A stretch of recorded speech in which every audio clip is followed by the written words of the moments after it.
what's going to happen. Mm-hmm. But it's usually very, very, very, very subtle compression. Yeah. Yeah. Yeah, but you're giving the flavor to the mix. Not very subtle compression, but saturation. I got you, man. Wait, so tell me a little bit about how you're getting that loudness. Where does that come from? Is that metering, like, just gain staging? I'm assuming you're doing some compression and it's bringing things out. It's a combination of everything.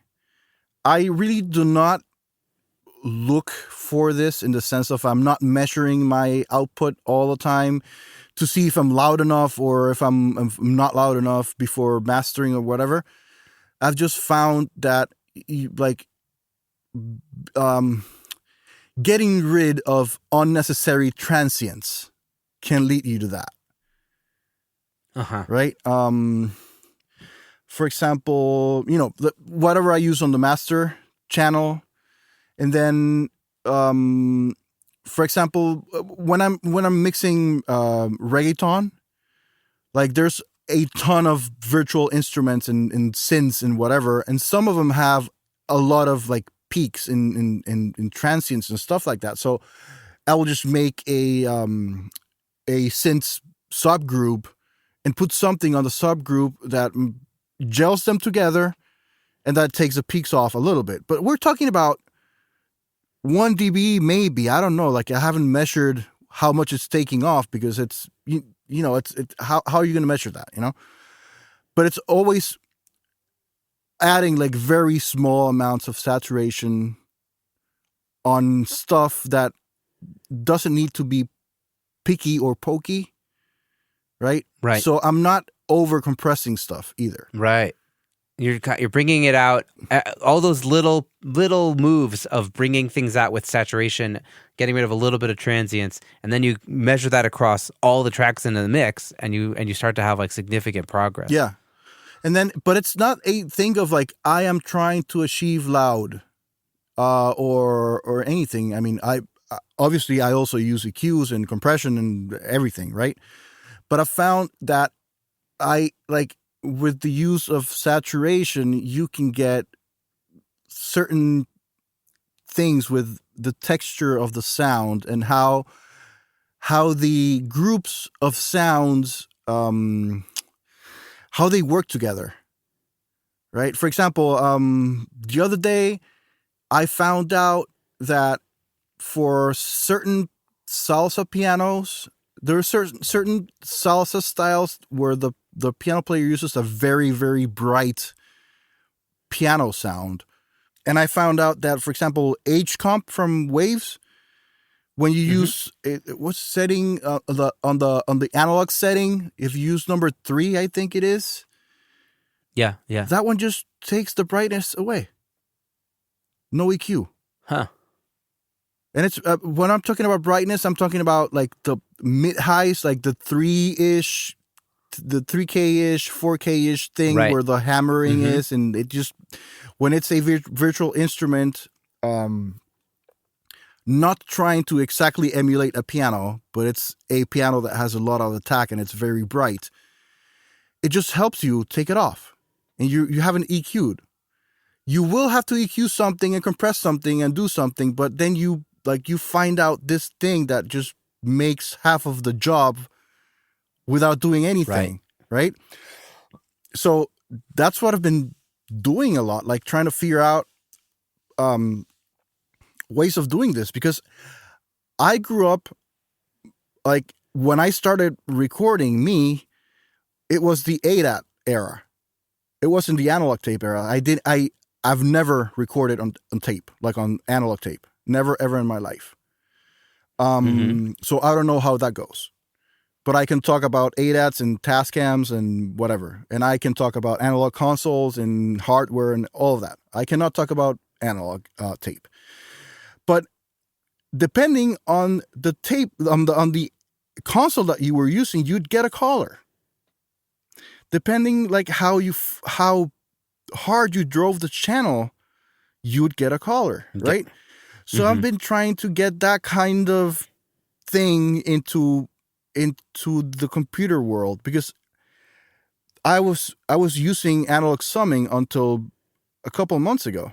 I still have it here. Oh wow, really? I still have it here, but I like when was it that I think I finally got away from it. It was around February.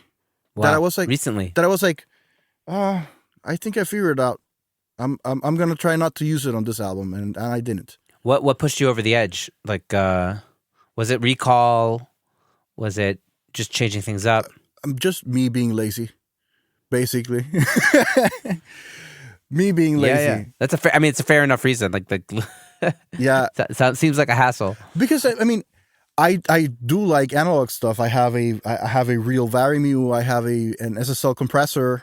I have an analog summing with. I have it in as a passive summing. It can be active or passive, and then the passive side, I have it connected to 2 SSL preamps, which they can get nasty if you push hard into them. But you have to go through so much conversion. Yes.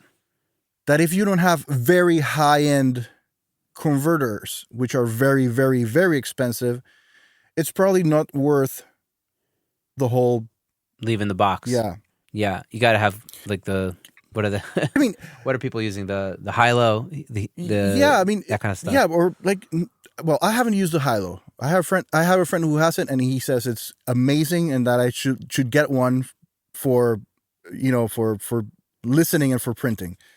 But for example, right now I have an Avid HDAO IO interface, and then those are fairly decent converters. But if you go out, they're fine.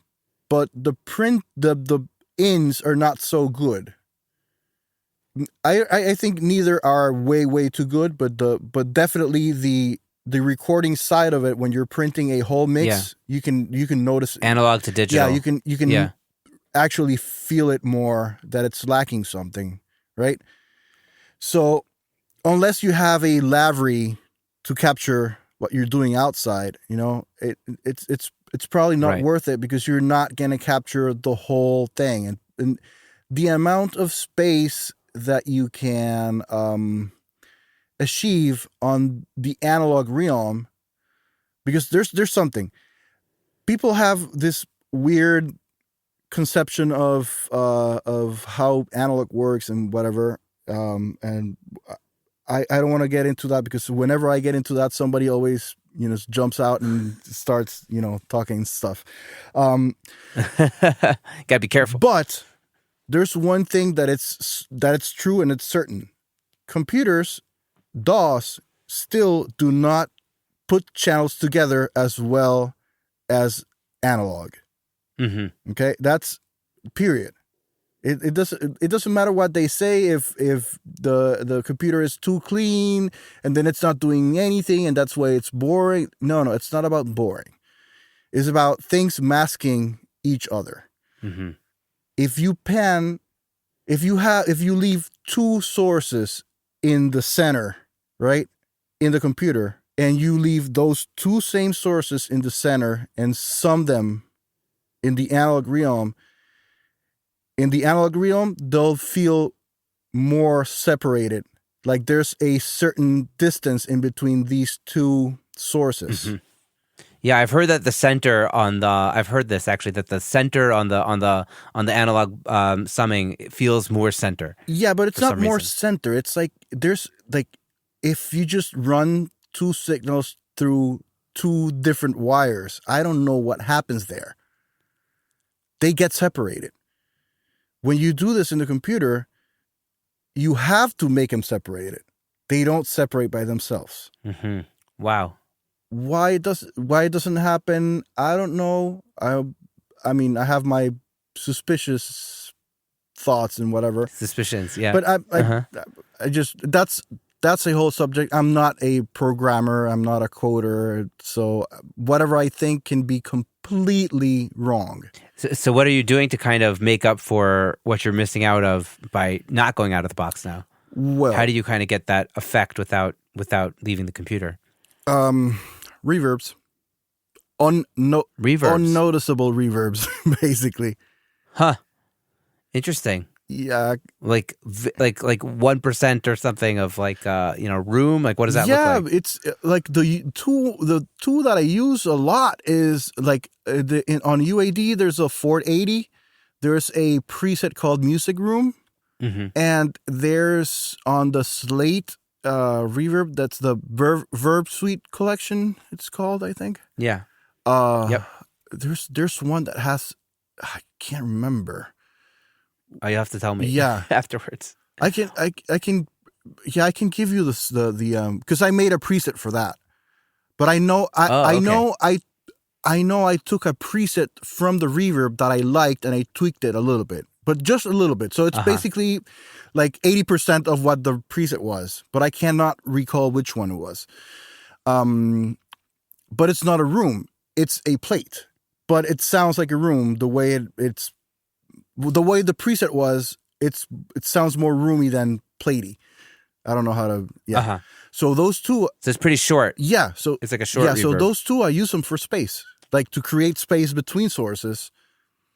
And depends, like, I won't say how big or how small, but like how distant I want a source from the other one.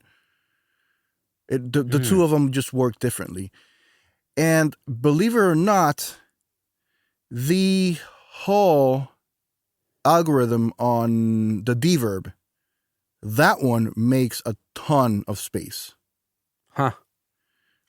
It doesn't work on every source, but I use it a lot, especially on vocals, because that one kind of creates a back wall of space, kind of. And then I put it so that you cannot really hear it in the mix, and then I'll put another something on top of it that you can actually hear so that it distracts your mind from the other reverb.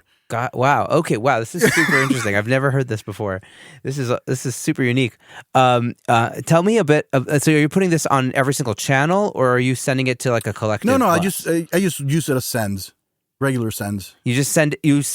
Like basically every channel gets sent like a little bit to this bus. Not everyone, but because you need to have contrast. So, in order to feel something far, you need something close, right?